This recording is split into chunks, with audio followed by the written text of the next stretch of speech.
All right, folks, good evening.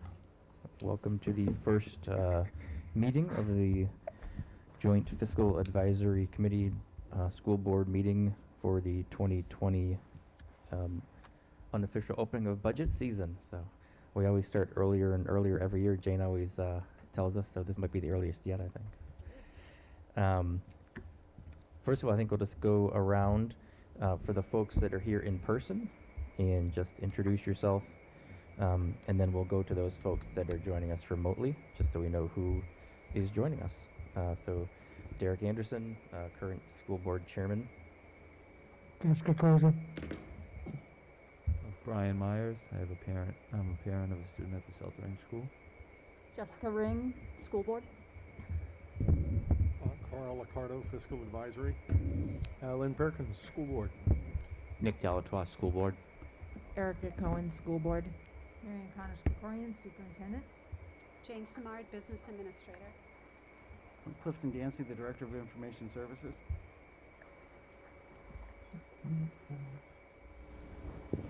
Those joining us online. Glenn?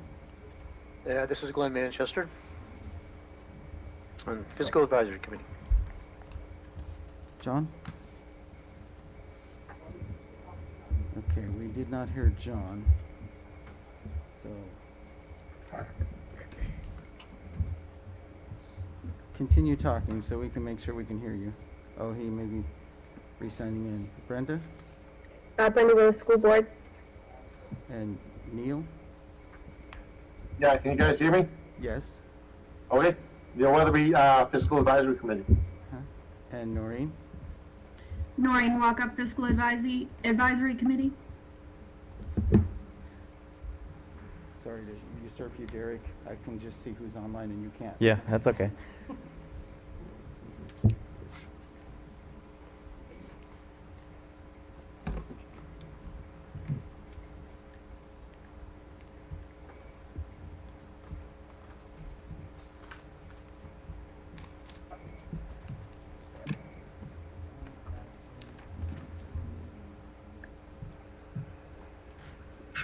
Can you hear me now? I got you, John. Gotcha, John. Okay, thanks. All right. So we were leaving off at Jane. I guess I'll just a quick introduction. I wanted to start the session a little early this year. I had planned to do this when I became chairman anyway, but with the COVID thing going on, it seemed like it's at the same time a good idea to start a little earlier just to go over numbers and get some ideas, but also it may be a little more difficult just because a lot of, as you'll hear from Jane, some things aren't wrapped up from our previous budget year, so there will be some asterisks next to numbers. But Jane, why don't you go ahead and start? Okay, thank you, Derek. First on the agenda, or second on the agenda, I guess, is the unreserved fund balance. And I spoke briefly about it last night at the joint legislative meeting with the town council. And I also spoke about it at the school board meeting on the 14th. But I'd just like to give you a quick overview. The unreserved fund balance is not in that handout. It's not going to be up on the screen. But just to give you an idea, when we close out our fiscal year, you typically have unreserved funds, meaning you spent less than you had anticipated in your budget, okay? So at the end of the year, we determine whether we're going to retain any of those funds or are we going to use all of them to offset tax rates. And in using the 2017-2018 year-end funds, we reserved $430,000 of our year-end balance in that given year. And we were able to do that because a new regulation had been passed that school districts could reserve up to 2.5 times their net district assessment. So we were well within our range. We could have retained several $1 million. We retained $450,000 at the end of 17-18. In the end of 18-19, we reserved or retained an additional $100,000. So to date, we have a retained fund of $530,000 that the district has not expended any of those funds.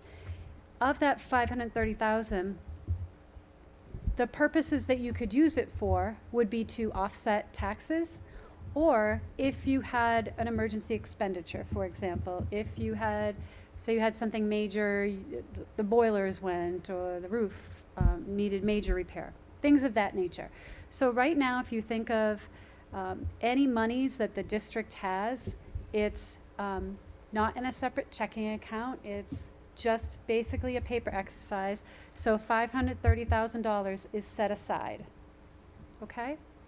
And so what we are looking for this year, when we get our final unreserved fund balance number, we will be bringing it back to the board, and the board will have options to look to retain more funds to go to the retained fund balance, to add to that 530, or will we return all of the excess funds to offset taxes, or will we retain some and return some?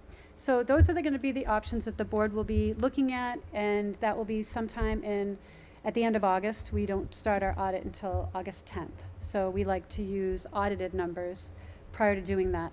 What I can tell you about the unreserved fund balance, they do go towards, again, it's like a revenue when you're setting your tax rate. And what we projected, the estimated tax impact for when we go to do tax rate setting in October, I believe we had projected approximately 54-cent tax impact increase. And we know that the tax impact for the school district side should go down with what we are assuming our unreserved fund balance will be. So we're just not putting out any firm numbers until we've done our audit, but we can tell you that it should go down from our previous estimates.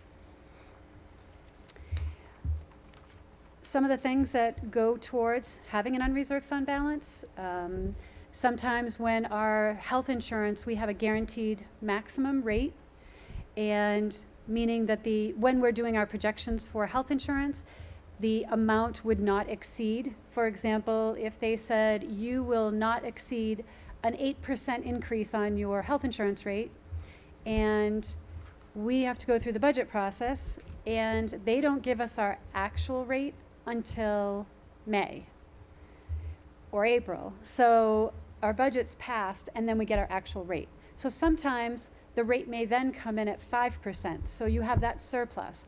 That surplus becomes part of your unreserved fund balance. So things like that play into why you would or would not have a unreserved fund balance. Last year in particular, obviously we were remote learning, so we didn't use transportation since the middle of March.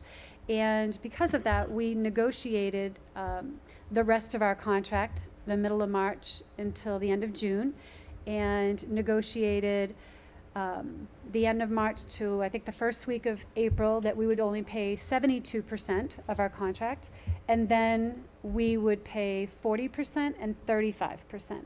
So there's a significant savings in our transportation that was budgeted, that we now have a surplus that will be being returned to the taxpayers. Okay, so those are some of the things that would have to do with unreserved fund balance.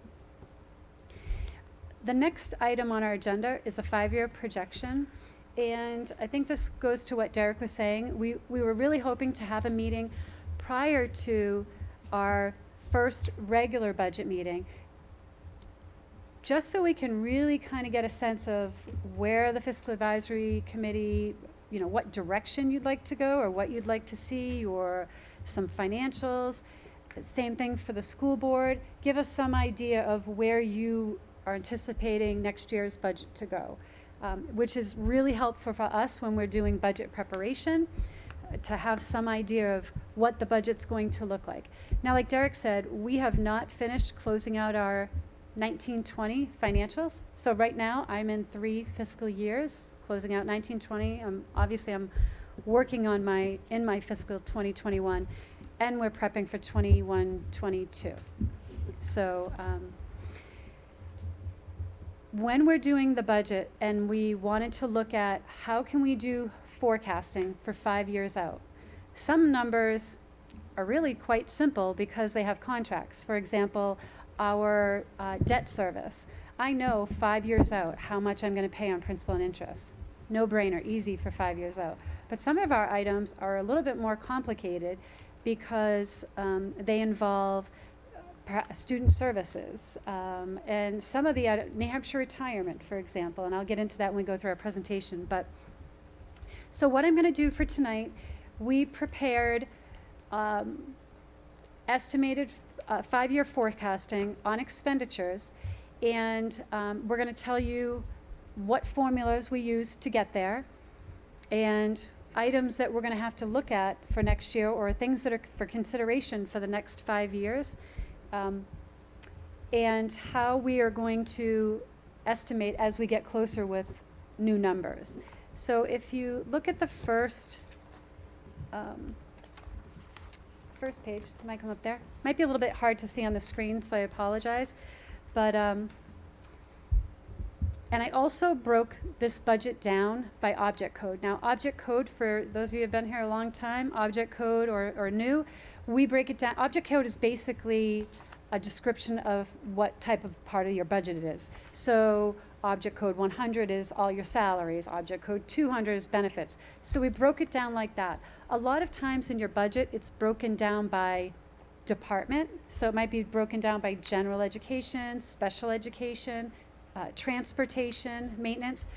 But for this report, I thought it was better for you to see all of salaries, all of benefits, no matter who they are in our organization, just the total of what all of the salaries would be. So, and if you're looking at our first page, we just wanted to give you a graphic visual of what our estimated amount was that we expended in this past fiscal year. Now, mind you, again, we are not finished our numbers, so these are all just estimates. But by doing so, it kind of gives you an idea when we do our projections of what did we spend last year and what are we looking that it may cost us to operate the district in 2026. And I know it's a little bit hard with having the numbers grayed out there. So let me see if I can give you some examples of where we were looking. So if we were to compare last year's expenditures to what we may project it will cost 5 years out, I'll just take a couple and highlight them where there are some changes. And for example, under Jane, if I may, just a quick question. sure. So the dark blue, first a suggestion, don't use black on dark blue because I can't read what it is. I think I know what it is, but what is the dark blue? Pinkerton.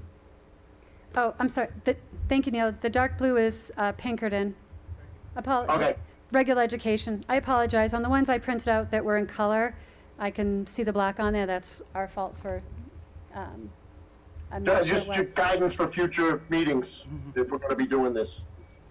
Yes, thank you. The handout that I had, the original one, they are all pulled out off of the color.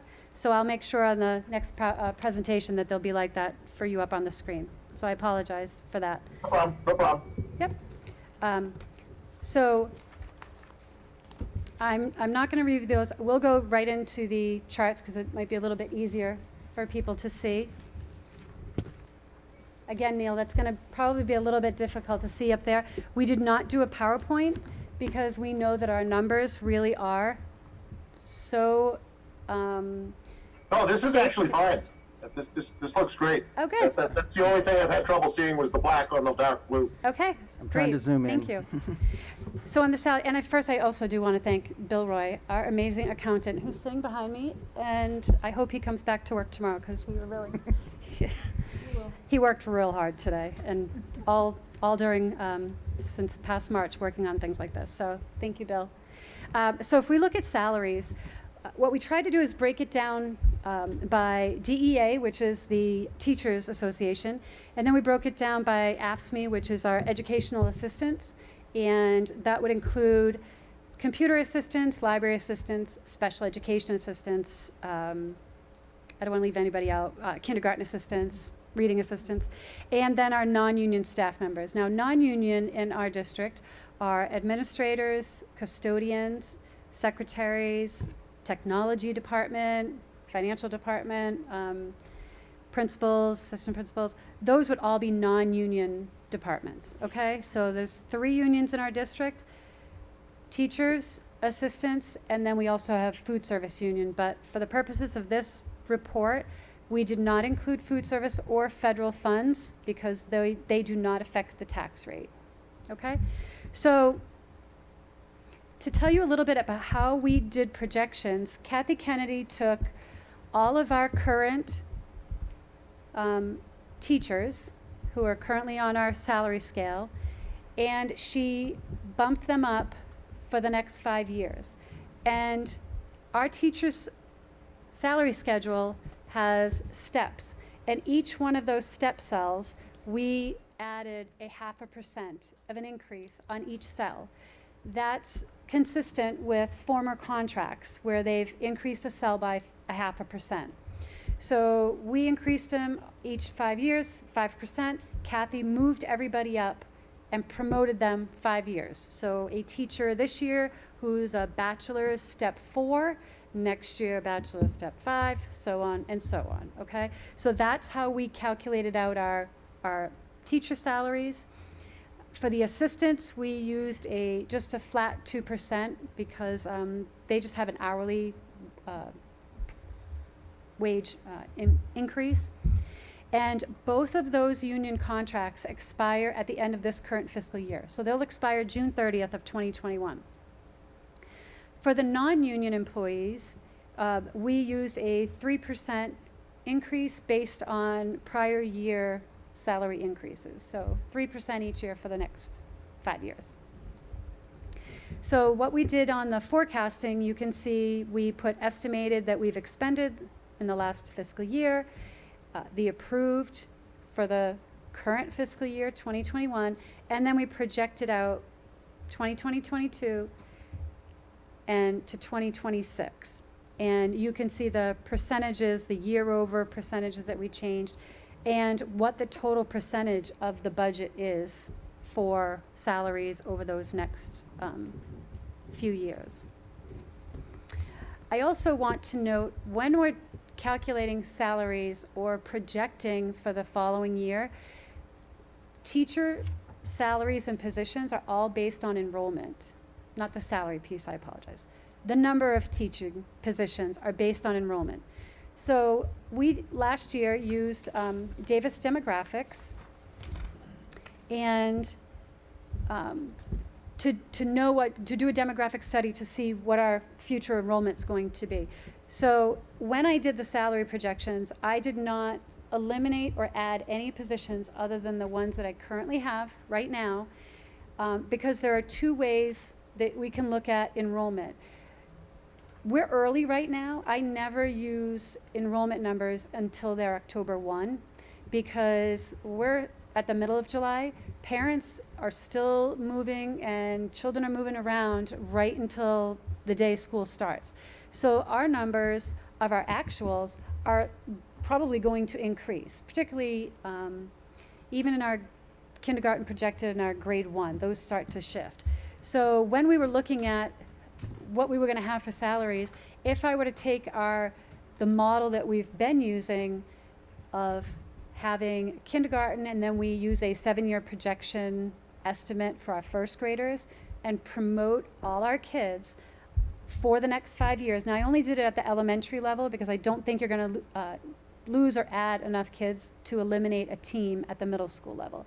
So we really just worked on elementary. If we were to do that year over year for the next 5 years, it would look like we would lose 1 teaching position next year. The following year, we wouldn't lose any. The following year, we would add 1. And then the subsequent 2 years, we would lose 2. So over the next 5 years, it would be a net loss of 3 teaching positions. If I were to strictly use Davis demographics based on projections over the next 5 years, year 1 and year 2, there'd be no change. Year 3, we would be adding a teaching position. Year 4, no change. Year 5, I apologize. Year 1 would be no change in positions. Year 1 would be 1. 3 would be 0. Year 4 would be adding 2 positions, and year 5 would be adding 1.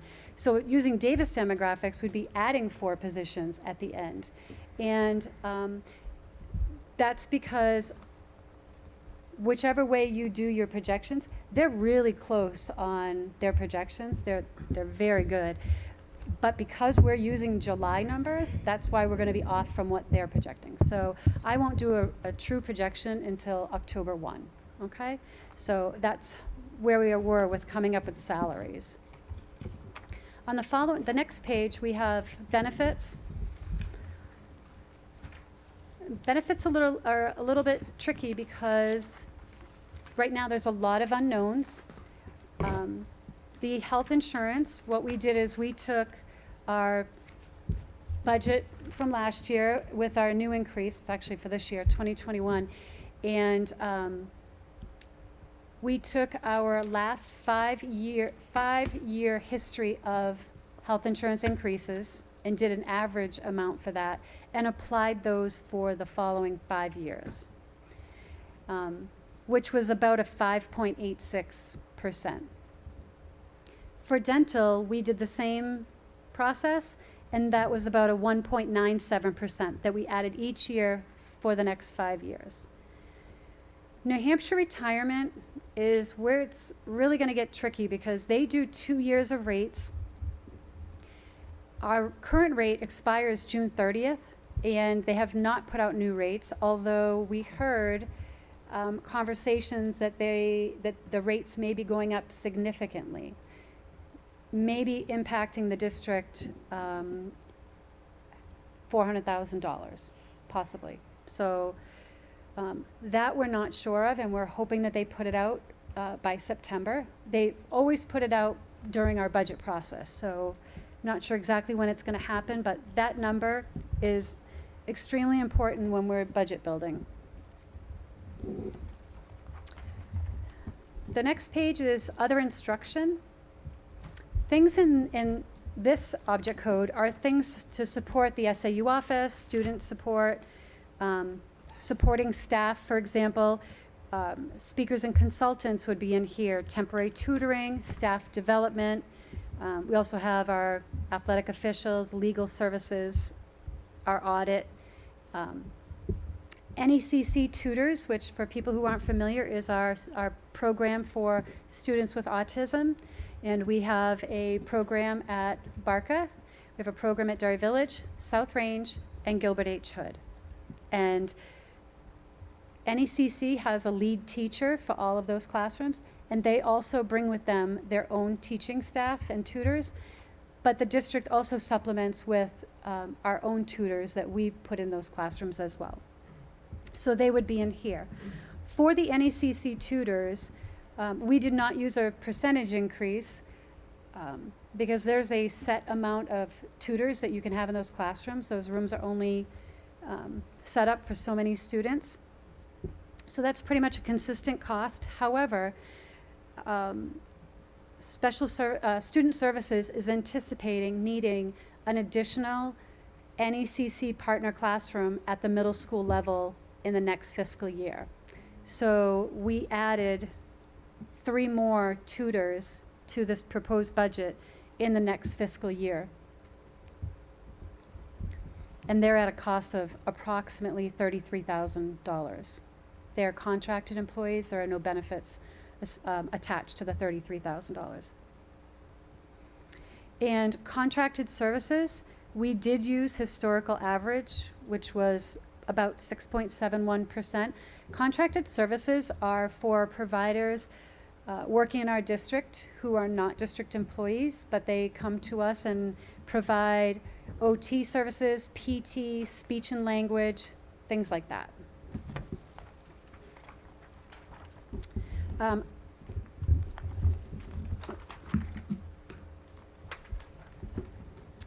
The next page, which are other contracted services, we have the first column, which is in blue. They're contracted services, but they're really for maintenance and copier leases, things like that. In the orange are technology services. So for technology, that would be, excuse me, repairs on equipment. It would be our VoIP telephone system, which we have here at Gilbert H. Hood, and also any leasing programs that we do. For example, we lease our teaching staff computers, so that would be in this account. For the contracted services, again, those would also be district-wide facility repairs that are smaller in nature that aren't part of a maintenance improvement plan. Those would all be under these accounts. Now, the maintenance improvement plan for the next 5 years has been done. Jeremy has completed it. The one that we used during budgeting process last year, we are keeping the same numbers, but we have some small additions to it. But to give you just the highlights, if you look in the bottom of that screen, you can see that the maintenance improvement plan for 21-22, which would be the next fiscal year, is $444,000, and then $400,000 the following year. And when you get to fiscal year 2024, that includes a roof replacement for South Range School of approximately $833,000. And then the following year would be roof replacement for Derry Village with an estimated cost of $1,040,000.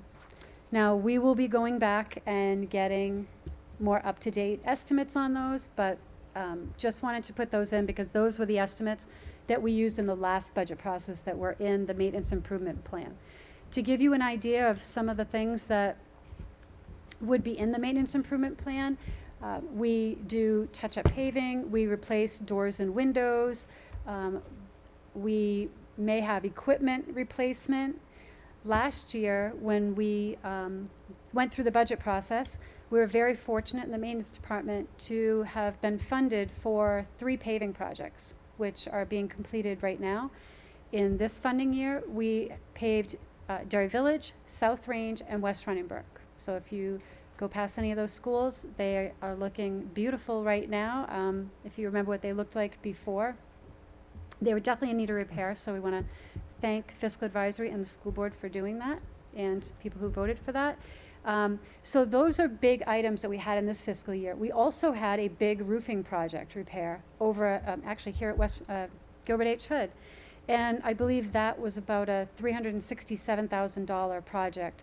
And that roof was over the gym area that they've been doing repairs over there. So there are still minor roof repairs that we're going to put in the maintenance improvement plan, but we were very lucky to be able to get this major project done and get paving done because we don't anticipate having to do another full pavement project for several years out. Our parking lots are in good shape after the ones that we're doing right now. And when we go to do the actual budget, you'll have what you had last year. You'll have a maintenance improvement plan all detailed for you. You will have the tech plan all detailed for you. And then you'll be able to see everything that's going to be in there. The next item are purchased services. And we tried to split these up because they share object codes. So they're all in the 500 object code, and we didn't want to just bulk them all together because we wanted you to see some of the things separate out. Purchased services, pretty small portion of our budget. That's for printing, mileage, telephone service for all of the whole school district. And actually, when we did the projections for that, the 5-year average was actually a reduction of 0.75% when we did our overall budgeting. Transportation, again, we do have a contract right now, and we used a 3% forecasting projection on the current number of buses that we're using, and used 3% out for the 5 years, with no change in the number of buses that we have on there.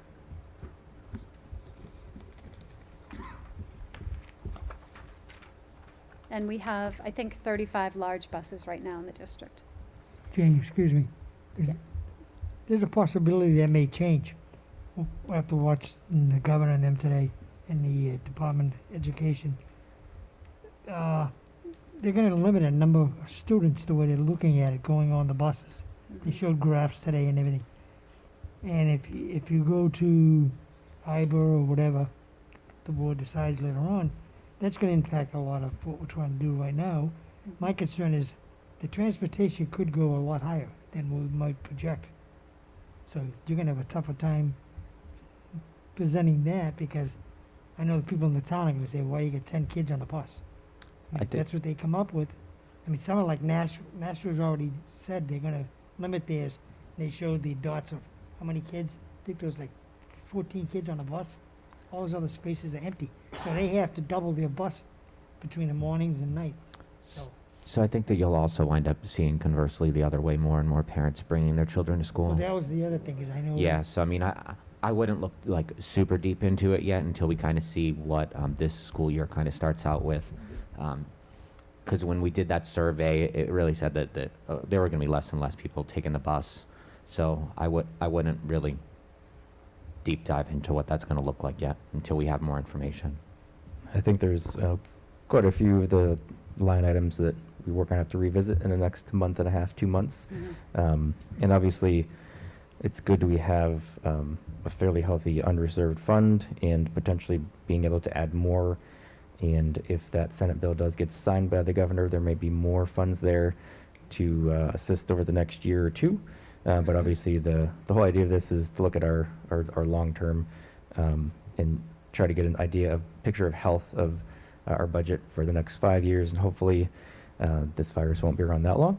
So in 2 years, we could hopefully looking at a normal type of projection, because yeah, even with we have a good over the summer idea of move in and move outs that we can project based on the 7-year average, but we may find that some people opt for homeschool, and then that would be kind of a reverse from what we typically see. So obviously the short term is important, but our big focus for this at least will be the long term, and moving on from there. So I think it's also to remember when you're talking about projections and numbers, there is likely there could be a change in busing this year, but by the time you get to this 5th year, it's going to end up back down again, because it is the great hope of, I think, everybody that once a vaccine comes, we are not in that position again. And I also have seen a lot of different numbers on how many kids can fit in a bus. I saw Right. one diagram that showed 24 with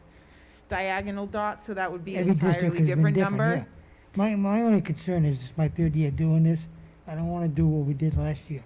We have, you just got done saying, we're going to look at 5 years, but I don't want to go through next year or the year after and not have a set plan of, okay, just in case this happens, what do we do? Not like last year, man, we looked for guidance, and that was halfway through the budget process. Oh, certainly, and I I think, don't want to do that again this year. oh, and I certainly agree with you, but I think this year, there's just a lot of questions we Right. literally We can't don't know. answer We- right we now, don't know because we don't until- know what we'll need to do. But I do agree with Nick. I think you'll see a sharp increase, especially in some of the kids that live very close to school and before took the bus because it was convenient. Those parents will choose to make a short walk. I actually encourage parents to do that, if You said feasible. it'll increase If- the traffic flow, and I It do would. that in the morning, I've- so I know. I've already, As long- yeah, I've As long, already, especially like on 28, that's my concern, that they could be backed up for days, never mind hours. and Jane and I meet with the chief and Chief Gagnon and Chief Okay. Garone basically every other week. We actually have a meeting tomorrow. And one of my urges to parents and families was to drive their children if they can, if it's feasible and practicable, to school this year, if at all possible. Okay. So, and we've already laid the groundwork with the police department that there would be increased traffic flow, both Dr. Powers and myself. Okay, thank you. But, thank you. And I think the next page would be Pinkerton Academy. And that's a little bit of a tricky one when you're projecting. We tried to take our 8th graders and promote, how I promote the students every year on their grade level. And there have been years where the board will vote to reduce our projections by an additional 30 or 50 students, knowing that there are going to be who we think are juniors, and you think they're still going to be a junior, but they're really a senior, and then they're really graduating. So we know that there's some flexibility there. Again, all of the numbers in here are really just July estimates. They're going to change substantially by the time we get to October and see what, while we did use we used June enrollments, and using October 1 really does make a big difference when we're doing any type of calculating on cost per pupil. But we did it using a 4% increase each year. The next one, same thing, Pinkerton Academy Special Education. We used a 3% increase on that. We try to take some averages of what we've had for increases in the past. For those of you who may be new to the budget process, when you look at what a cost per pupil is, you can, that's all on the Department of Ed, and we put out those numbers. Cost per pupil for the Derry School District and every other school district in the state, with the exception of Pinkerton and Co-Brown, because they're private, they don't have to calculate a cost per pupil. Theirs is really a tuition rate. So their tuition rate is for all children that attend there, whether you are a Derry student or a child from a sending town. And if you receive any special education services, we call it sort of a la carte, the way you're billed for it. So we would be billed for a child if they receive resource services. We are billed the tuition rate, and then we're billed additionally for resource. We could be billed additionally for nursing services, any speech services, things like that. So when you see a tuition rate, that is not all inclusive of all the services, whereas our tuition rate includes special education and services like that. So just so you have the difference there. Out of district, these are for our students who are placed outside of Pinkerton Academy and aside from Next Charter School. So these would be students who are placed at a out of district placement for a variety of services. Okay, so they go to a different school for, could be first grade through high school.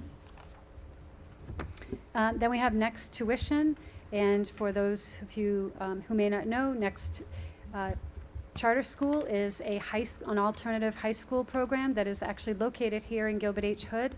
And in speaking with Joe Crawford, the director, right now we have 71 Derry students that attend Next Charter School, and his projection for the next 5 years would be approximately 70 students every year through his program. Now, we have a memo of understanding with Next Charter School for how much we would pay for each student to attend, and the contract states that the increase will be no more than 4% of a prior year. So we used a 4% increase over each of the next 5 years, knowing that that would be the cap.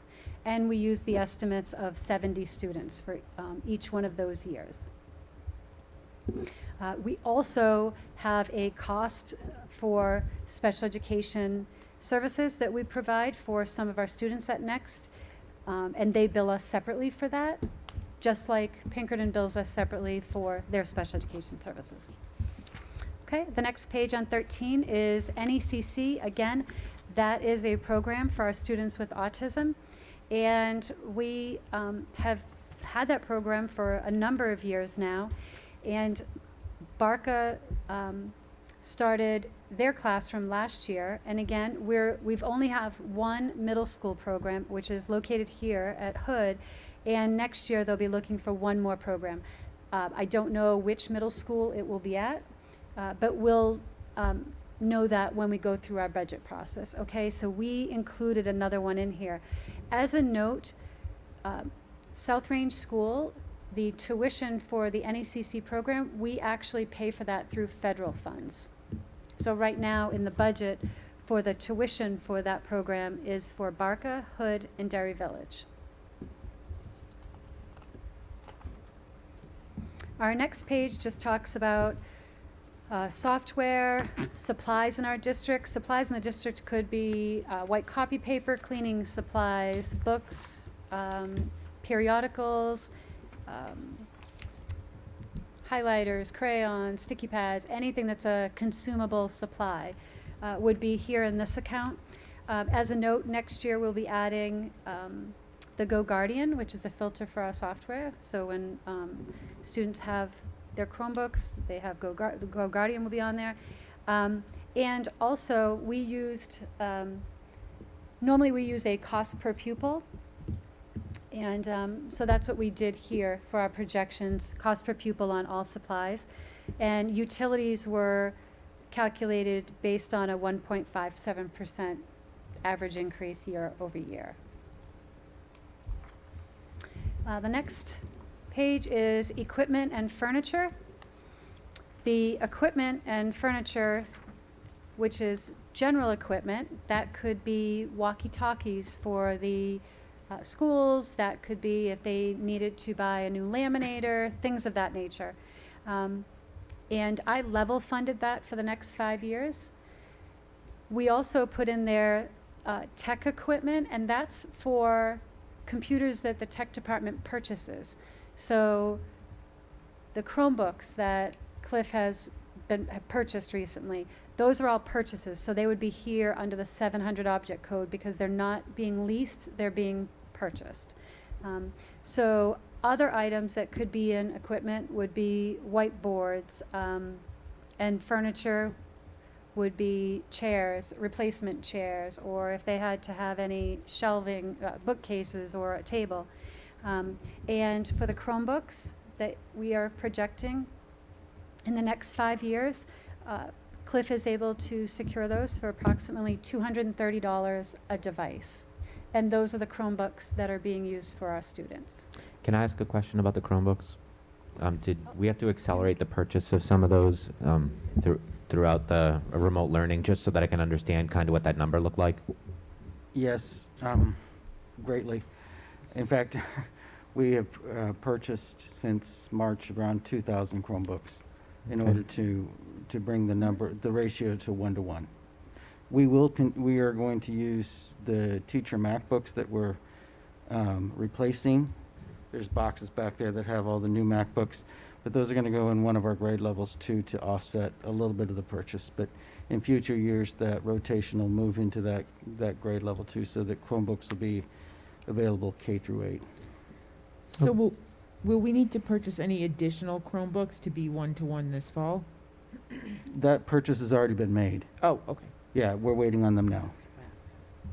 Thank you. I just think that was something that some people needed to understand, especially when we look over the last couple of years. We talked about our technology plan and our transition 1-to-1. Some hesitancy that initially turned into like, yeah, this is a good plan, but like now we had to do it. Yeah. So thank you. I appreciate it.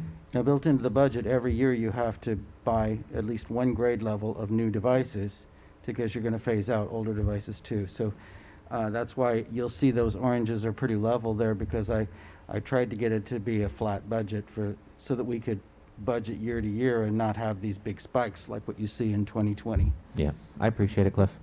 So if I could just follow up there for a minute, does the 2,000 that we've had to purchase, are those reimbursed under the CARES Act? That's some of them, yes. Yes, we are going to apply some of that purchase to the CARES Act. Great, Yes. thank you. You're welcome. Cliff, you already purchased them, you said, correct? You put a purchase order in for them? Yes. Okay.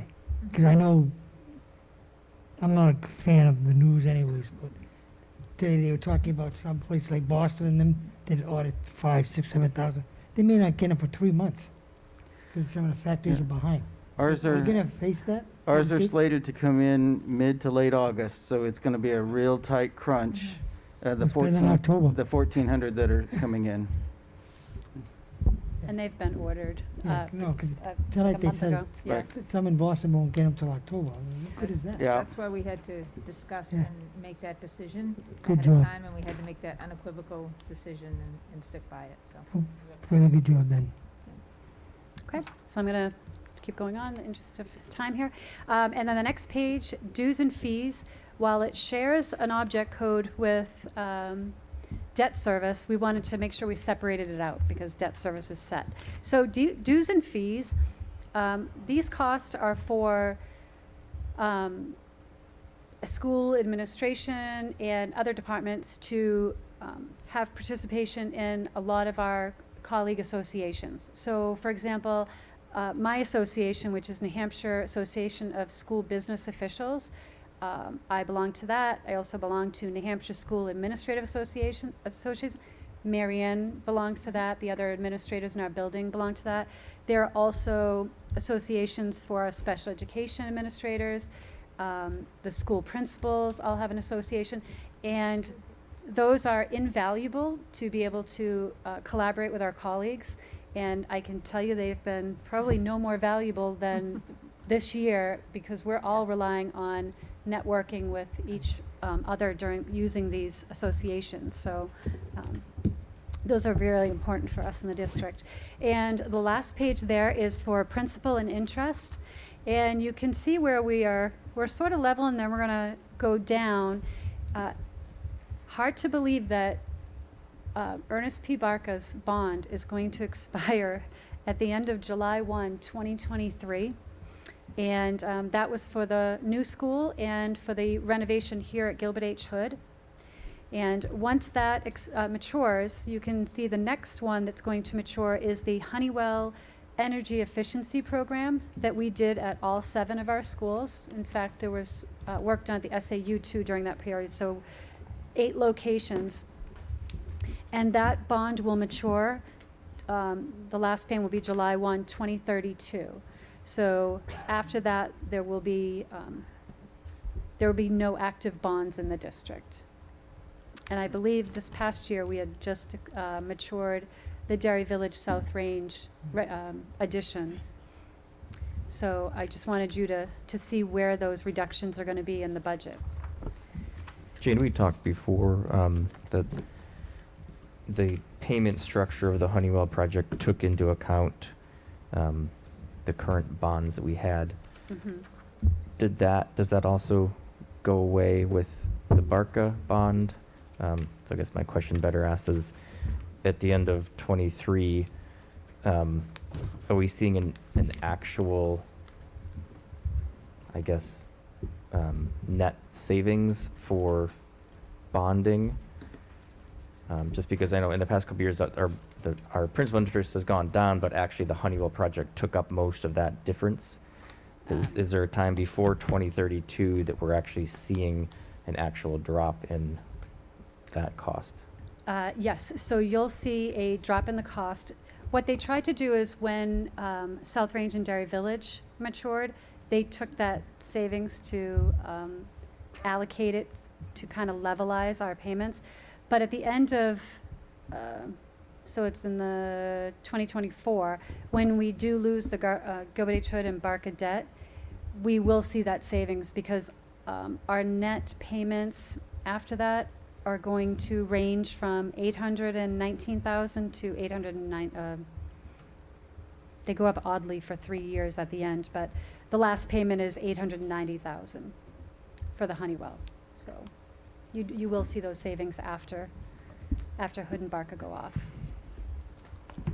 Okay, and then obviously not this evening, but for budget season, if we can just have a picture of what our annual actual net cost has been with the Honeywell versus our energy costs.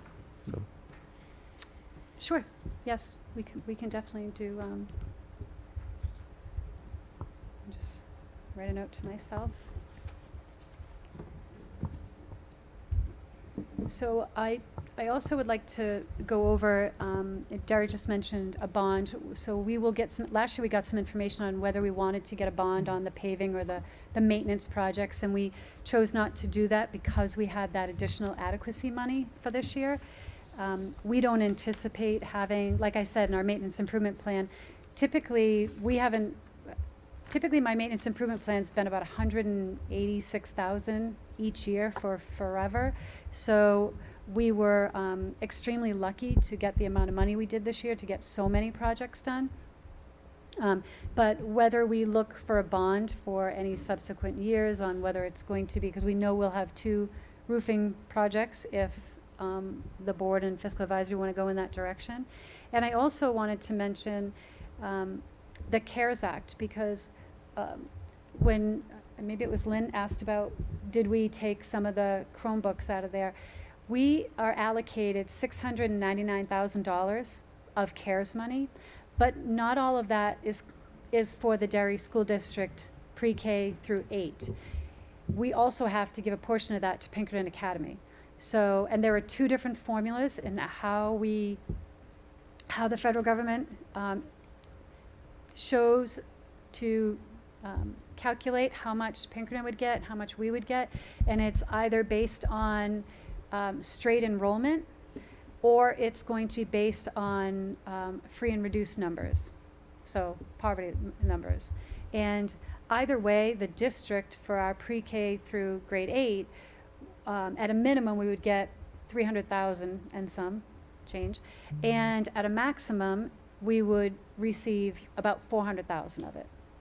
So there is a large amount that Pinkerton is entitled to use for the same things that we can use it for, purchasing computers if they need them because of remote learning, which is a valid expense out of the CARES Act.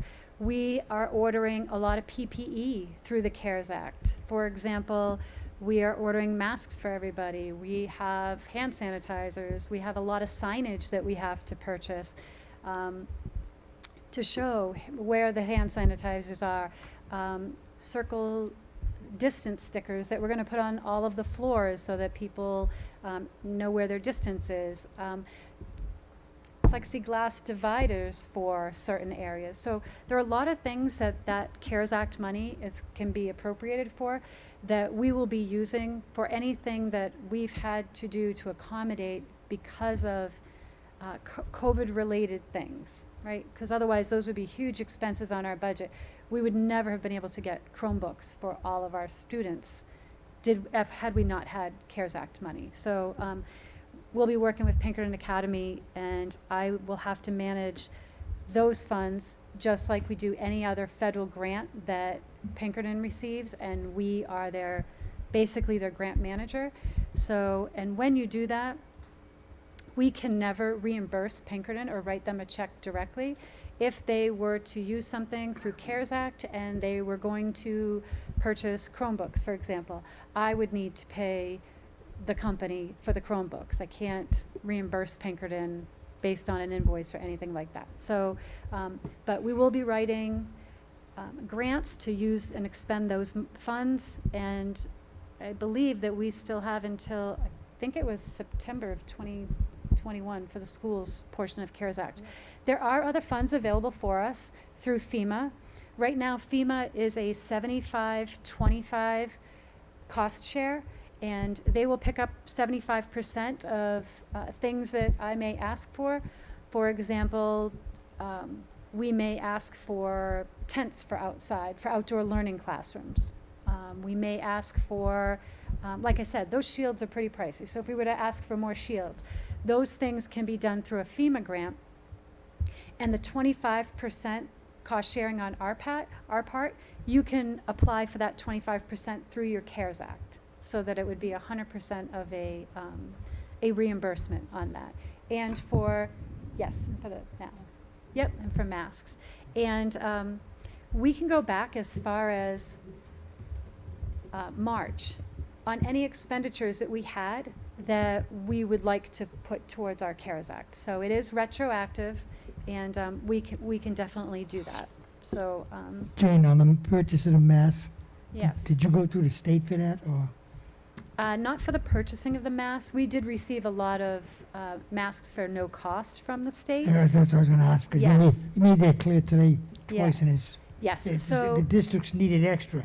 They have to get on board now before everybody comes up. yes. So for the summer, you were able to order free PPE, but you could only order a week at a time, and it Right. could only be for your summer program. We were not allowed to order for the school year. But we were able to get thermometers, so we have quite a few of those from the state, which is it's really through Homeland Security. We have thermometers, we have disposable masks, we have gloves. They actually even brought down dental kits that we can pass out to students. So they had a lot of things that we could order. But we also did order some things prior to us returning to, coming back. We have plenty of disposable masks. We have ordered reusable masks for our students and our staff. We did order those. So we really are really good to go with our PPE.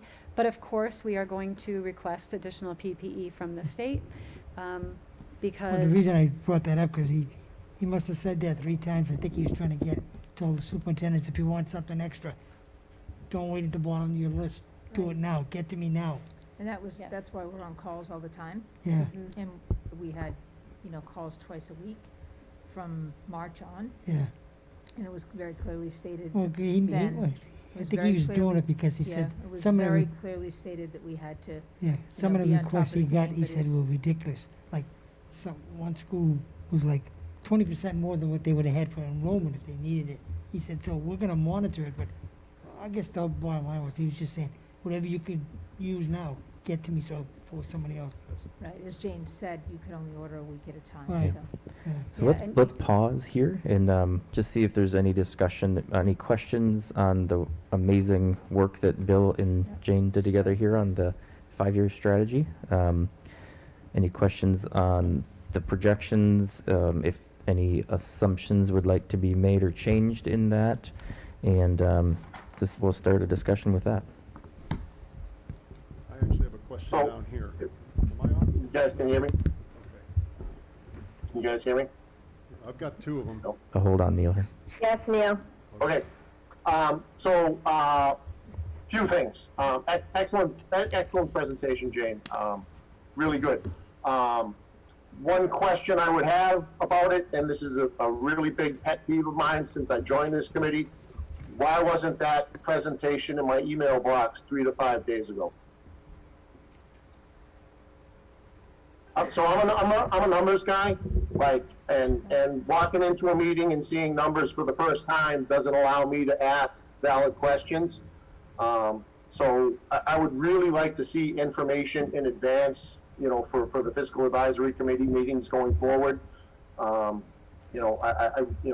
Whether it's remote, however we have to get it, I'd like to get it that way. Again, it was a really good presentation. I really like the way you laid everything out.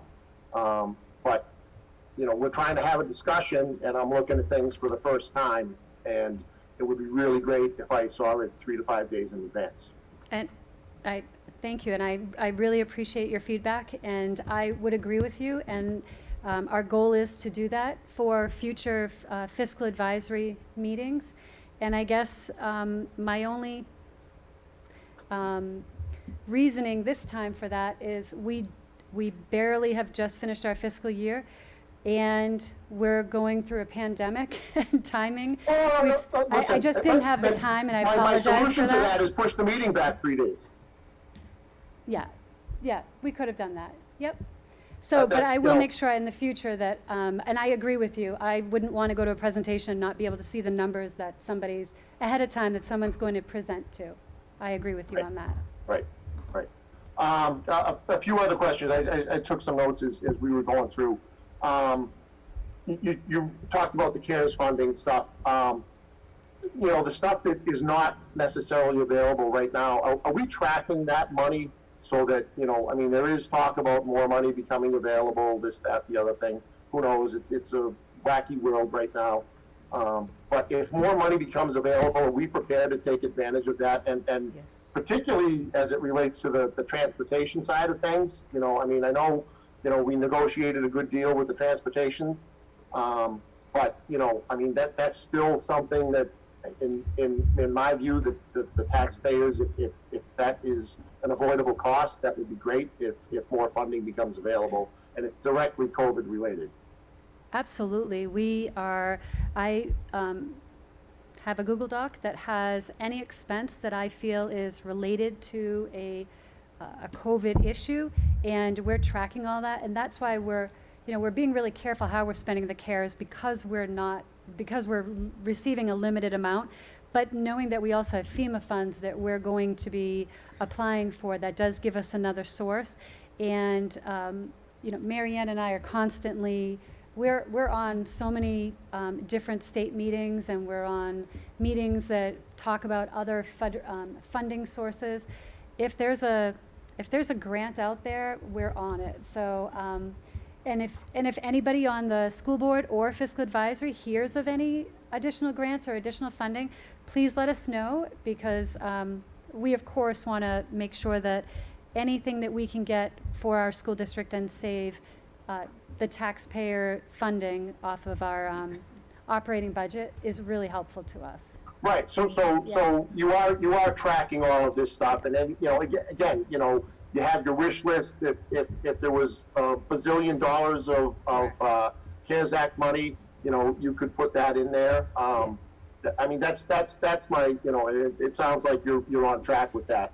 Neil, in fact, for Tuesday's presentation of the actual plan that we're going to present to the board to see if they will approve the presentation of the plan, we already have a budget implications section by which that we don't have enough money to implement all of the ideas that are presented in accordance and in alignment with the plan. But we have a very large section of the budget implications. So exactly what you're talking about is what we have already presented in the plan that's ready for Tuesday.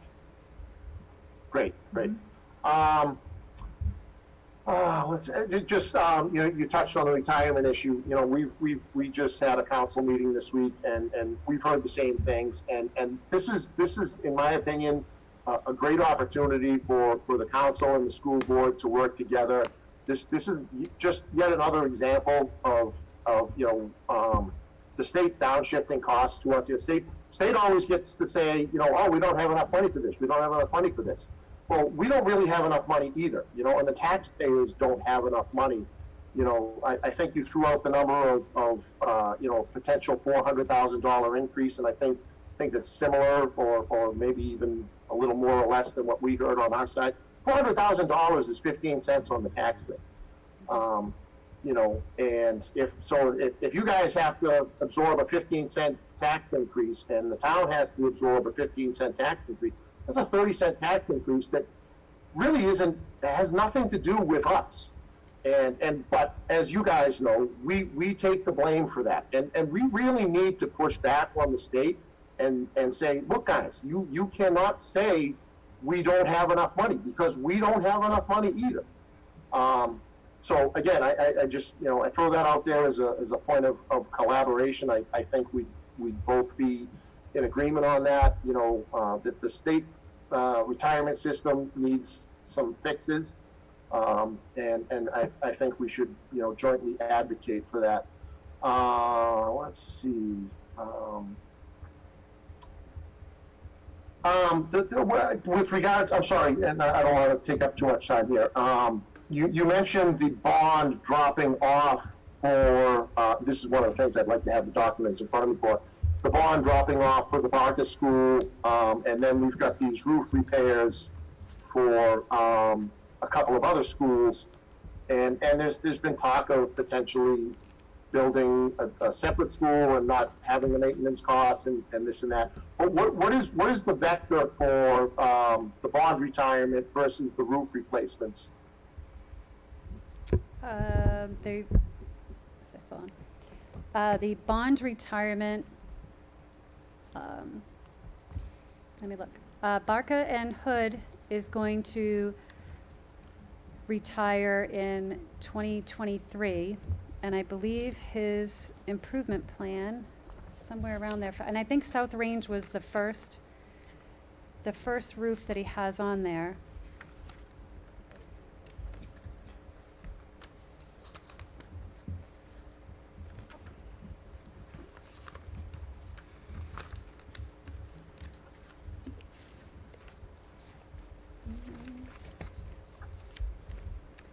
Yeah, he has South Range roof replacement. under the 23-24 school year. Okay. And I think that that's, that was based on, I think, Neil, you were on the fiscal advisory committee last year when the roofing vendor came in and gave a presentation on basically the state of the roofs. And so that year was just a recommendation by that contractor who felt that we obviously don't want to have two roofs in any given year, so we tried to separate them out. And I think that that's why we looked at the 23-24 year. And I guess, and again, looking at this 5-year planning option thing, which I think is excellent, I think that's a great addition that we've made this year. At some point, and again, we're talking about, 2023, at some point, we probably ought to have the discussion of, does it make sense to invest millions of dollars in these older buildings, or, should we consider maybe looking at, if bonds are dropping off, do we draw a new bond and potentially look at a new building? Again, I just think that, and I don't have a position on that one way or the other. I just think it's a prudent discussion to have. Definitely, thank you. Did you? And I think that's it, me Okay, personally. couple of questions. Of the 530 balance, how much of that is going to be realized by virtue of the bus contract, you think? You said that the number was primarily represented by lower bus fee, is that right? The 530,000 is the retained fund balance that we've had for the last 2 years. So that's already from other fiscal years. So that's already set aside. The unreserved fund balance, which would be from unspent expenditures from 1920, we haven't finalized that yet. But of that number, there's probably going to be, some of that is from not having the full expenditure on our transportation. So Right. the 530 is totally separate from last year. Okay. Yep. All right, that was driving to my question. That is that, what has been the savings as a result of basically all the fixed operating costs more or less being shut down in terms of physical plant? Has there been any savings in that regard by virtue of this event we've gone through? You don't have to answer it now, but it's just something, I'm just curious to see if we maybe got some transparency in terms of what it actually costs, just the straight up fixed expense with no kids in here, no teachers in here for months on end. It's an interesting number, I think. Sure. I can actually answer that for you. The buildings were still operational because all of our custodial and maintenance staff were still in the buildings. So the only cost savings on learning remotely, there would be some utility savings, really just from not having as much utility usage. But the buildings were open. Marianne and I always say that the schools weren't closed, we were just remote. But all of us were still in. We were still serving food at 2 schools at one point, and then down to 1 school. And we also had maintenance projects that were going on. We were able to, instead of doing the lobby renovations, the security projects starting after school would let out, we were able to get them in there a little bit earlier, so buildings were open for that. And custodians were, they've pretty much painted every hallway in our district and done a lot of cleaning up while we've been out. So really operationally, there really wasn't any savings on staff or materials or anything other than some utilities. Okay. Even for special education, even though we're remote, someone had asked me before about that, even though we were remote learning, all special ed services were still provided because they're mandated to do that based on IEPs. Okay. Yeah. The second more material question, again, goes back to a common refrain that I have, and that is that, my understanding is, and I remember seeing numbers at one point, we have a fairly top-heavy population of teachers in terms of tenure, et cetera. with experience comes a better delivery of product. Everybody understands that, et cetera. But it is quite a python, and the python bulges move through quite a bit. In terms of the teacher salary escalations that you have projected here, did you take any of that into consideration? That in fact, within 5 years, there's probably going to be more teachers simply retiring by virtue of age than would otherwise be the case. And do we have any better handle on what that may look like going forward? Because it's 31% of our budget, right? Yeah. The And salary alone. Right, and Yeah. Kathy Kennedy has, she has a lot of documents where she's identified teaching staff that are over number of years, of an age, so she has all of that for us, and we will be able to use that information as we go into doing budget, and so that will be identifiable, and I know that we've talked about that in the past of maybe offering incentives or something like that when we're moving forward. And unfortunately, this was normally, we already had this on the schedule, and we would have all been working collectively on this. But obviously the return to school plan has taken much more of our time than we were able to use for this purpose. But we will definitely be doing that as we move forward. I do want Okay, to say and the that, final question, the out-of-district page you have here, is that referring to the special education placements? Yes. Just a point of observation, that 9%, 8.98%, basically in perpetuity, as it's represented here, is absolutely unsustainable. It Correct. is. It's going to become a giant portion of the budget. Something has to be focused on there. That can't continue like that. It And just can't. And sometimes what you'll see when you're going to see our budget moving forward, and sometimes you're going to see a surplus for Pinkerton, but then you're going to see our out-of-district has increased. So, because students, Yeah, it's an get- average. and so you're going to see a shift from one side of our budget to another. But I agree with you. If we were to go based on percentage, average of percentages, it would be unsustainable. Can I speak to that as well, out of district placement? Sure. I work in a district that really does a really good job of providing education for their own. We don't send a lot of kids out of district. How deep do we dive into out of district placements? How often? Who oversees that? Are we trying to get kids back into the district? Are we all coming up with new ideas, creative programming?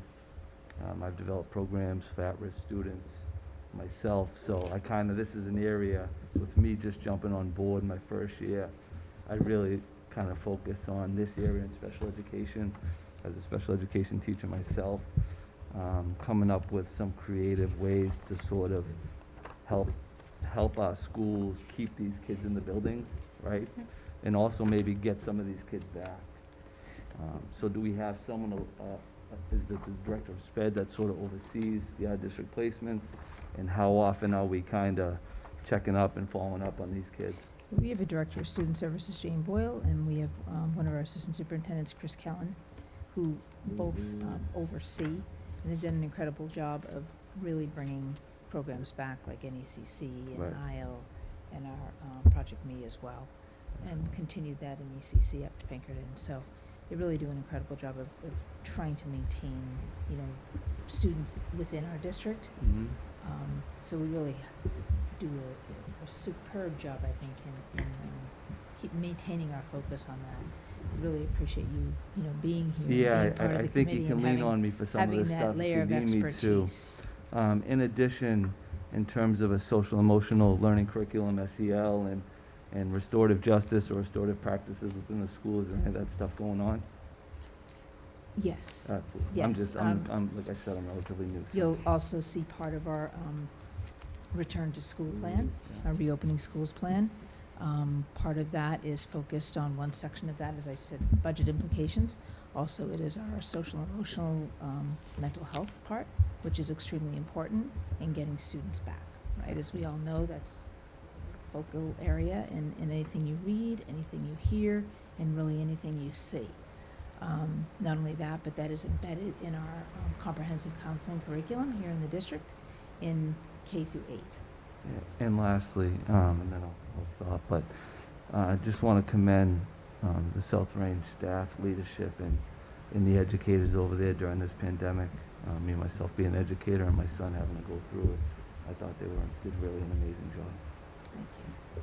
Just to note in the budget, on the other instruction, the addition of 3 NECC tutors is because we were doing exactly what you were asking. We were trying to keep kids here as opposed to send them out. And if you haven't followed it, then in Pinkerton, where they've just started an NECC program, that was largely due to us getting involved with them and saying that we need that for our kids because it's very expensive for us when they get that old as high schoolers to send them out. So we were actually very instrumental in working with them to create that classroom for our students so we wouldn't have that added cost. So while you see a large increase, and there's no doubt there's other things we could potentially do, it would be much higher if it wasn't for the work we've been doing with NECC and with programs like ISLE that deals with kids that really need one-on-one attention, yet we still hold them in school. So does NECC service strictly special education students or any student? NECC is very specifically autism. Okay.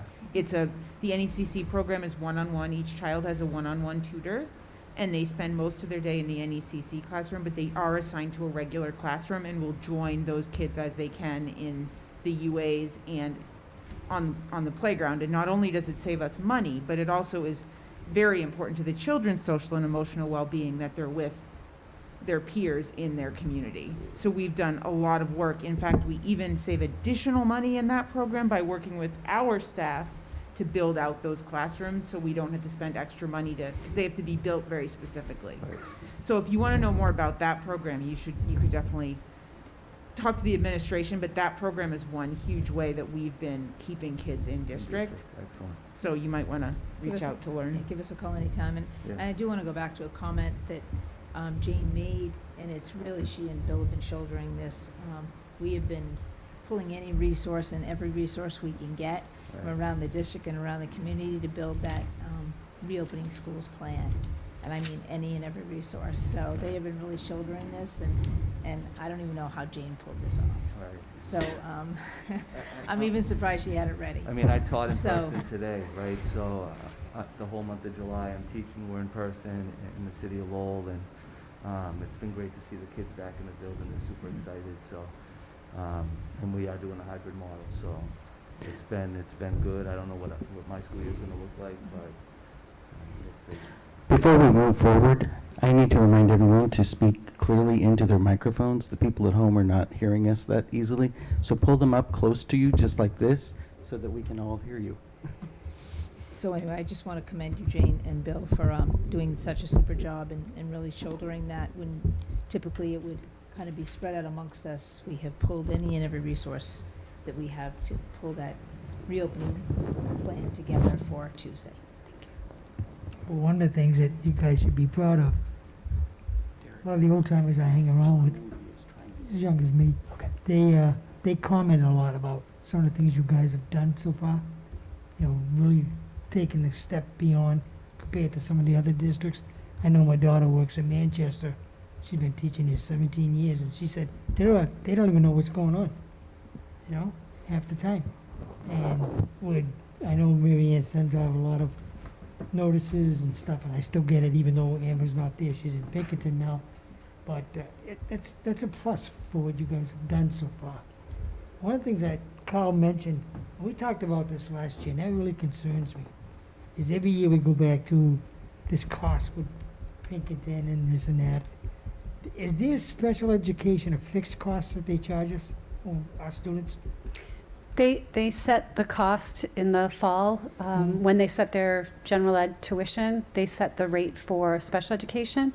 And at that time, Chris Kellen typically works with their special education director, and Jane Boyle from our end as well, they look at the number of students we have for their resource program, for their specialized programs, ACT, and things like that, they, passes program. So they are set rates when they set them in October, and that's the rate for the following year. But the number of students can Which is higher than what the change. district does. Yeah, so but the number of students obviously can change from Well, one year. The reason I brought it up is their survey came out at the same time, the one we had to fill out. Mhm. And one of their biggest things on it was about their special ed doing the remote learning. And I can tell you, talking to Tim Powers and a couple other people that I associated with, because Amber was in that program, they got a very, very low rating as far as their remote with the special ed. And I know they're determined this year, if they have to do it at all, that they're gonna try to do a better job. Some of those kids were really like left out in the cold. And that's why I asked you what the costs, the fixed costs versus, I see what the district charges to do their program. And, we're all in the same community, no matter which way, whether Pinkerton or the district. Mhm. But then to be charged to what Kyle said, and the cost going up, is ridiculous, You guys have to scrimp and save every little penny, okay? But I was glad the survey came out that way, because now I think it opened up their eyes, It's always a good discussion every October, November, so I think Dr. Moody wants to jump in here. We can't hear you, Dr. Moody. For some reason, your microphone isn't working. You're unmuted, but we still can't hear you. Still not yet. Oh, there comes something. Is that better? Can hear you now. So my question is what the purpose of the meeting is. We're spending a lot of time asking questions without information. We're probably going to go all over this same information again in October. So I'm sitting here thinking, we don't have any information in front of us. We're supposed to have a discussion of budget guidelines and the meeting schedule. And we're going on and on. We can't hear half of the people speaking there. They're not going into their microphone. So if we're going to fully participate, then we need to have people cooperate. So the agenda was a very simple agenda, not diving into the budget, but rather an overview, which was great. But it seems to me that we're going to go all over this again in our October meetings. And you've got a lot more things to do in your mind right now with figuring out how to get schools open without doing this ongoing discussion about something that we don't have any information about. That's my concern. Any suggestions, Dr. Moody? Yeah, I suggest that we get on to the drafted meeting schedule and adjourn the meeting. Okay. Before we do that, does anybody else have any questions on the projections?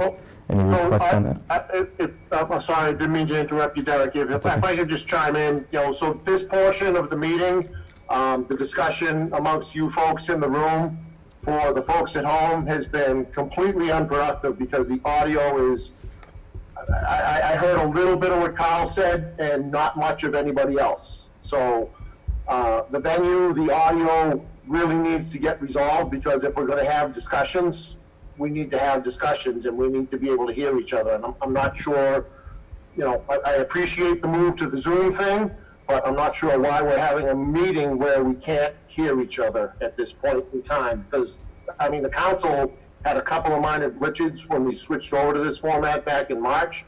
But, I would encourage, I'm assuming this meeting is being recorded. I would encourage everybody who's in the room there tonight, watch this portion of the meeting where the in-room discussion happened, and compare it to a council meeting. And, and again, I'm not saying we should do everything like the council does, but it's really unproductive. Maybe the people that are home should have tried to do a mic test first. I don't know. Maybe this is an idea. This is the first time this has happened, right? So there's a lot of effort that goes into getting this done. You got a technical glitch. They're going to work on it. That's it. So I actually turned on the Facebook Live on my phone because I was having a hard time hearing on my computer as well, and I was able to hear everybody in the room on the Facebook Live. I don't know I don't understand all the technological stuff, but there's also a lot more microphones being used here than are used at the town council meeting. So I know that we've had some issues with a lot of microphones and feedback and all of those things. So and I'm not going to begin to try to explain it, Cliff, if you can, that's great. I really just want to say thank you to Jane. She did a great job with the presentation. She's had a lot of things going on from working in several different budgets to the audit to back to school or return to school, and making all those plans and making sure the buildings are up to what they need to be, ventilation checked out, cleaning, the custodial and the maintenance staff, and then all the other projects that we have going on. So I just want to say thank you. I think you did a great job. You did exactly what Derek asked you to do. And I just want to let you know that I appreciate it, because I know it was a lot of work to put it together and a lot to do everything else that you're doing at the same time. Thank you, Brenda. And listen, I want to chime in too, just, I mean, again, I loved your presentation, Jane. I don't mean to taint it with, bringing up the issue of sending the stuff out early. And I don't want to be like Debbie Downer of like, the audio thing. I didn't realize this. I figured you guys had meetings this way before. So I figured you kind of worked out the bugs. Brenda said this is the first time you've done it this way.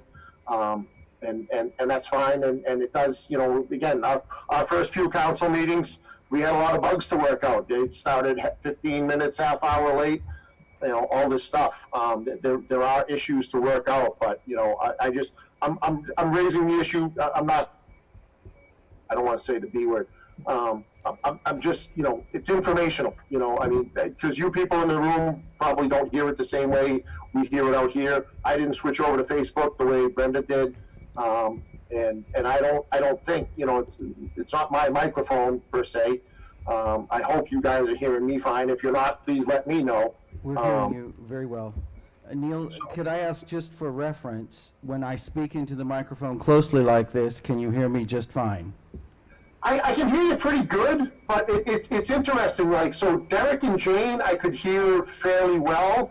And then, Kyle, again, I could hear some of what Kyle said, but I think it's Gus. I really couldn't hear almost anything of what he had to say, and most of the other people that chimed in. I just, I would just encourage you to review this portion of the meeting, and maybe you guys can figure out what's going on with the audio or whatever, because, again, I think we all want to have a robust discussion. Hey, Neil, can you hear me now? Oh? This is Gus. Can you hear me now? Yeah, well, I can hear you, but again, it's really kind of echoed. I mean, I can hear you saying, "Can you hear me?" But like when you get into a discussion, it gets a little more muddled. I think he's also wearing a mask. I think some people are wearing masks, and it makes it difficult to hear what they're saying. I think one of the things that we're on the side of, this meeting is a little more, to me, being here 3 years, a little better than some of the ones I've attended in the last 3 years. We got to ask some questions, so we don't have to go through what we went through the last couple of years of the last minute changing the budget here and there. And, we can have all the negative comments we want, but we're all here for one reason, that's to work together. And not everything's perfect, but I'm here. I just had major heart surgery, and I'm taking a chance. So I look at it this way. Let's all try to not be so negative. John, I don't mean it towards you, because you and I have discussed that before, but not everything's perfect. Okay, Jane worked very hard. I'm sure Mary Ann. They've got a lot to do. Our job as the fiscal is not to do what we did last year, last minute. I think tonight we aired out a few things we want them to do when they come to us for advice. That's how I feel about it.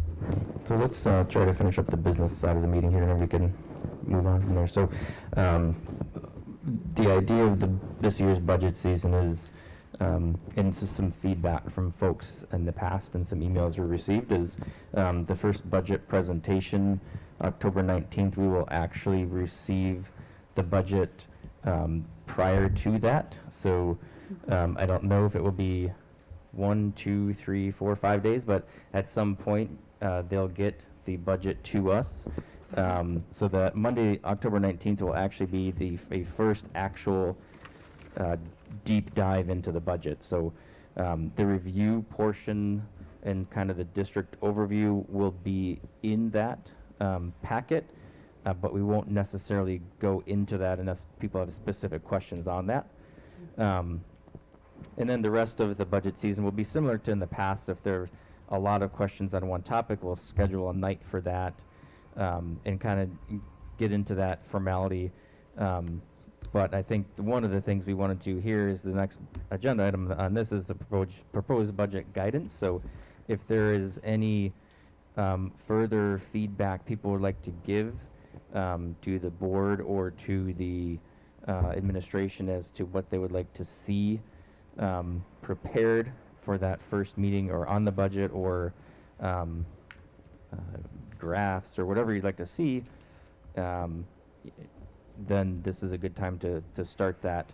You know, we didn't want to get to October 19th and then ask everyone, okay, what do you want to see this year? The idea was to get into this now, and unfortunately, we're still waiting on vendors. We're still waiting on federal guidance on CARES Act, so we don't have a lot of the final money, expenditures, and revenues available for us as we wait for those entities to finish their budgets. Otherwise, we probably would have had a bit more information available to give all of you. But, you know, I think it's good just to get all this information out, present this 5-year projection, which I don't think has been done before, and kind of see if you'd like it to be presented similarly in the future or change it, or if we'd like to play with different assumptions. These guys did an amazing job, and I held their feet to the fire to get it done for tonight, so I will take some of the blame on that. But what I think the next thing, just if there's any more feedback or guidance going forward. Eric, if I could just chime in, and I honestly don't know exactly what the charge of the Fiscal Advisory Committee is. I mean, obviously, we're only advisory, but again, I'm only going into not even quite my second year.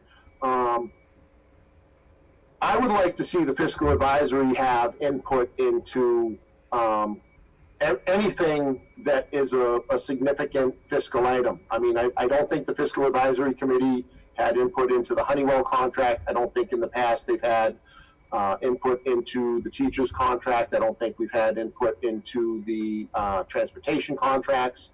And those are all fiscal items. And again, you know, we're advisory only, and it's not our decision to make, but, you know, those are significant fiscal items. And I would like to see at least a discussion with the Fiscal Advisory Committee as to some of, you know, anything that's, you know, a significant fiscal item. And again, you guys probably have your own rules as to, you know, I've not read the rules as to what the Fiscal Advisory Committee track is, but just my 2 cents. I think it's good information, Neil. I think some of the collective bargaining is mandated for the board, but I think the big items that we spoke about this evening, the bonding, certainly, you know, that's why we have brought that up again. That was brought up last year as a request. Several folks have discussed the idea of new facilities. So those are the types of things, like those are obviously pretty big ticket as well. And obviously really want that kind of feedback. Some folks have been in larger either government positions or corporate positions where they're really well skilled at that type of financing, and that's why, you know, we like to have the Fiscal Advisory around to help us figure those ideas out. So any other feedback? I guess I just want to quickly add, without sounding like a broken record, but it's really important for me that people understand this. While the Honeywell project has a very large price tag, it has no net fiscal impact. We were required, the contract was worked so that whatever was spent to pay for it was gotten back in energy credits. So while it was a large cost, it was matched by savings, and that was permanent, that was purposeful. So it's a large amount, but it wasn't a net cost to us. And I think that's very confusing to many people. and we specifically left things out of the contract that would have caused it to be a net cost.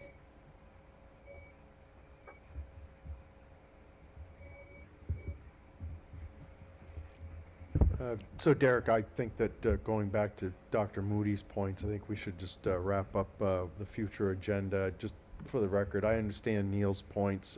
I took this meeting as an opportunity to get a little more insightful of the definitions as Jane has produced.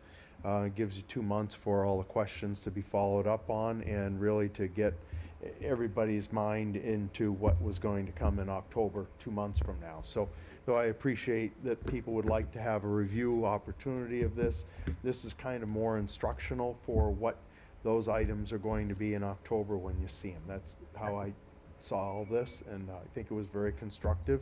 I had tried to get there myself 2 years ago. It just logistically didn't work out. My compliments for, getting this done. No knock on Neil and nor on Dr. Moody. I can understand his frustration. I think the masks are muffling. I can hear it here. Gus and this other gentleman, as they've been speaking, it's hard for me to hear, but other folks, I can. The masks are obstructions. So, but just to wrap up, if we can just come to a consensus on the agenda for the fall and go ahead and adjourn and get out of here, I think that would be the most productive thing at this point. So. Certainly. So we have the draft meeting in front of us. We'll start Monday, October 19th. Again, that will be a first actual budget night. We won't have a review session as we did in the past.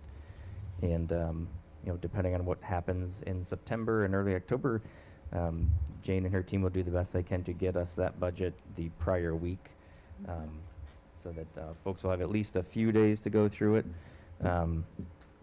We get October 1st numbers, and then a lot of the budget is built off of that, so they won't have much time to get that ready for us, so it may only be a few days. But I think that's at least a little bit of an improvement, and that's what we're shooting for. So with that, does anybody have any other input on the proposed meeting schedule? I don't. I just wanted to say that I think that that's an incredibly smart plan, so that we show up with an understanding of what's in the budget, and it's not just thrown at us that night. I think that was one of the things that was eye-opening to me in the process last year. I know that was some feedback from some newer members of the Fiscal Advisory Committee. We walk in and we're like, well, here's the budget, now let's digest it. So I think that it's smart that we go in, we can formulate some questions, have some ideas. It'll make for a lot more productive sessions. Thank you. So if anybody has any request for information that they want presented for that first evening of October, I think it was the 19th, and we'll send out, if you didn't already get the budget meeting draft, we'll send it out tomorrow if we're all okay with the dates that we have proposed here. If anybody has anything that they want to see or have a certain presentation that night, again, we are going to not do an overview of a history of the district. It's going to be finances night one. So I agree with you, Neil, that all of you need to have the presentation prior to that weekend so that you have at least 4 to 5 days to review it before you come to our budget meeting. It's in my best interest for people to have an opportunity to see it before that night, and it's obviously better for all of our school board and fiscal advisory members. So anything that you can give for feedback or information that you'd like to see in the budget, or projects for facilities, or you're looking at curriculum, or you have something that you think should be in the budget or taken out of the budget, any of those requests, the sooner the better, would be really helpful to us. So thank you, everybody, for your input tonight, and we'll see everybody at the next meeting, or I'll talk to you if you have any questions. Thank you. And if you could have the reports back, that'd be great. All right. Thank you, everyone. Good night. Thank you.